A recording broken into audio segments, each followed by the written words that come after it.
Imagine standing on the battlefield in France during World War II. You look across the horizon and see hundreds of American tanks. Vehicles move. Troops gather. Radio signals fill the air. You send the report. A major American attack is coming. But none of it is real. The tanks are inflatable. The radio traffic is fake. The soldiers are pretending. And the entire army only exists to deceive you. This sounds impossible, but it actually happened. During World War II, the United States created one of the strangest military units in military history, a secret force built to win battles without fighting. Today it became known as the Ghost Army. Officially, the unit was called the 23rd Headquarters Special Troops. It formed in 1944 as Allied forces prepared to enter occupied Europe. The military faced a problem.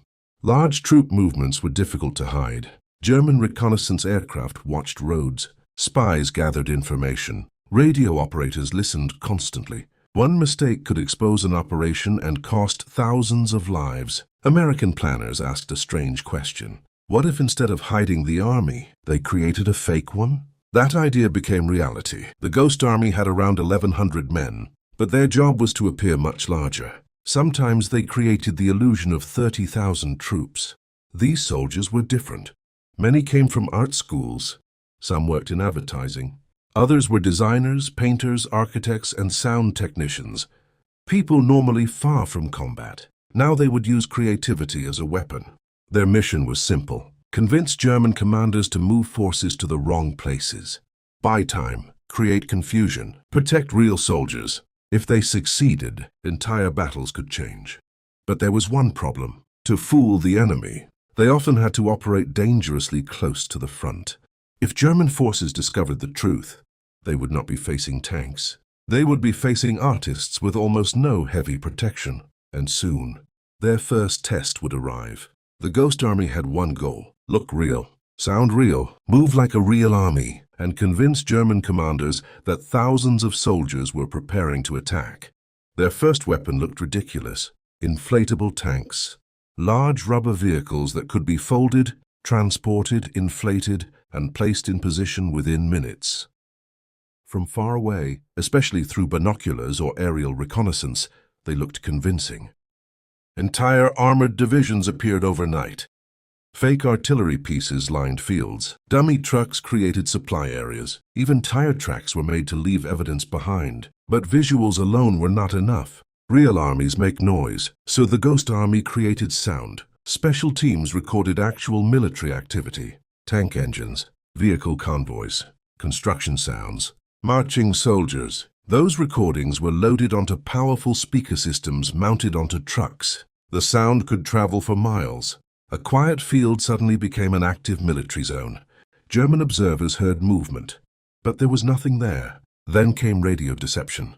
Military radio operators studied communication patterns used by real combat units. Call signs, timing, message styles. Everything had to sound authentic. Operators sent endless streams of believable transmissions. Enemy listeners intercepted them and mapped troop movements that never happened. Entire divisions appeared on German reports without existing at all. But the most unusual tactic involved the soldiers themselves. They became actors. Some wore fake unit patches. Others drove through towns pretending to belong to famous divisions. They talked loudly in restaurants. They spread stories. They hinted at troop arrivals. Sometimes they intentionally allowed themselves to be seen. Every conversation became part of the performance. The battlefield had become theater, and every detail mattered. One wrong patch, one wrong radio message, one inflatable tank placed incorrectly, and the illusion could collapse. Then came the moment to prove the idea worked. In 1944, after Allied forces landed in France, the Ghost Army entered Europe. This was no training exercise. Real German forces were nearby. Their mission? Create confusion long enough for actual American troops to move. If they succeeded, they could save lives. If they failed, their fake army would become very real. And soon, they would attempt one of their boldest deceptions yet. A mission that would put 1,000 men directly in front of an enemy expecting 30,000. March 1945. Near the Rhine River, American commanders wanted Germany to believe a major river crossing would happen in the wrong place. The Ghost Army was chosen to sell the story. They created fake assembly areas, placed inflatable vehicles, generated endless radio traffic. Engine sounds echoed through the area. Soldiers performed their roles. Everything suggested thousands of troops preparing to move. German forces reacted. Attention shifted. And while they watched the wrong location, real Allied forces crossed elsewhere. The operation became one of the Ghost Army's most successful deceptions. Soon after, the war in Europe ended. The soldiers packed up, returned home, and stayed quiet. Their missions remained secret for decades. Many people never knew these operations happened. The unit that helped deceive an enemy army quietly disappeared into history. No victory parade, no famous photographs, just artists, sound engineers, radio operators, and inflatable tanks. A fake army. That helped win a real war.